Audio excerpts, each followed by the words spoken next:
Happiness is a Korean drama series I knew nothing about, but it had zombies in it, so I was automatically in. So I've seen a few drama shows that are Korean, and I'm not really used to the ones that are really long, though. This one's a good 12 episodes. Pacing was a little all over the place. I mean, the only other show I've watched that's been about this long was The Cursed. That was also 12 episodes. That one took a long time. The longer the episode count, the more drawn out the story, the more filler, the more side characters. So for this one, it was a little bit on the slow side.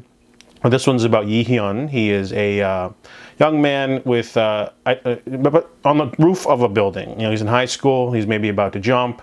However, his friend Sebom talks him down, and then they both end up becoming counter-terrorist operatives for the SOC. So they are training. However, there is a pandemic going around, a new one. People who have taken this black market drug called Next are starting to turn into sort of zombies, but then they can retain their lucidity and go back. That's kind of the unique sort of change. You know, every zombie series has its own unique zombies. And this one, people can be infected. You don't know. They can become uncontrollable and try to eat people and then go back and then wipe their face off, and then you would never know.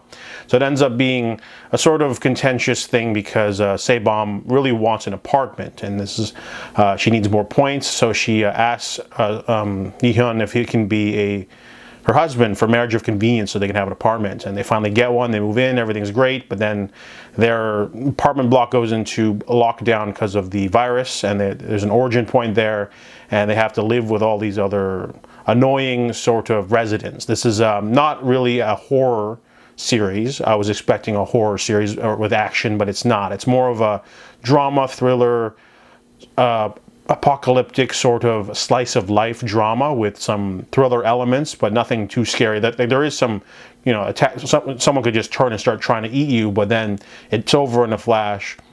Everything's sort of filmed in the day, so it has that sort of tone. The characterization is really slow. You know, obviously Hyun kind of maybe has feelings for her, but he doesn't want to say anything because they're kind of best friends and now they're living together. And there's all these different residents. There's the people that live in the units above, and they're all like elitist, and they own their units, and then the people below a certain level rent, and they're considered not full owners, so they can't use the gym. And then, you know, there's a lot of sort of shifty and shady characters. One guy, he might have killed his wife, but then she reanimated because she took the drug, so they can't prove that. So he's dangerous, but they can't really do anything about it because they're in lockdown. And then there's this other lady, she wants to be the building representative, but she's also shady and scammy and weird. And there's a whole bunch of different characters. There's some cleaners, there's some hapless younger people, there's, you know, a crazy streamer.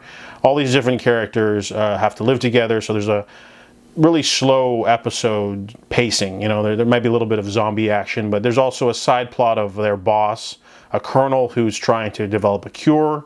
So that sort of takes away some of the dramatic tension, because getting infected is no big deal if someone's working on the cure. And there's some, you know, some good set pieces and some attempted suspenseful moments, but overall it's just an okay watch. I mean, I had to push myself to finish it, and it ends a really happy, but overall it was entertaining. It wasn't like a drag, and some of it got darker as it went along. The last two episodes have the most violence and the most action. There's some action in episode 6 and spread throughout slowly. They definitely don't rush with the plot or anything like that, but overall, I mean, it's got a couple of stars in it. I recognize some of the people, but it's more of a slice of life adventure, sort of. No horror, really. This is, you know, and they're not really zombies. They're infected, but they act like zombies. But it's definitely a different vibe from what I'm used to, but it was still enjoyable. So if you have the time to sink in 12 hours, then maybe Happiness, you can check it out.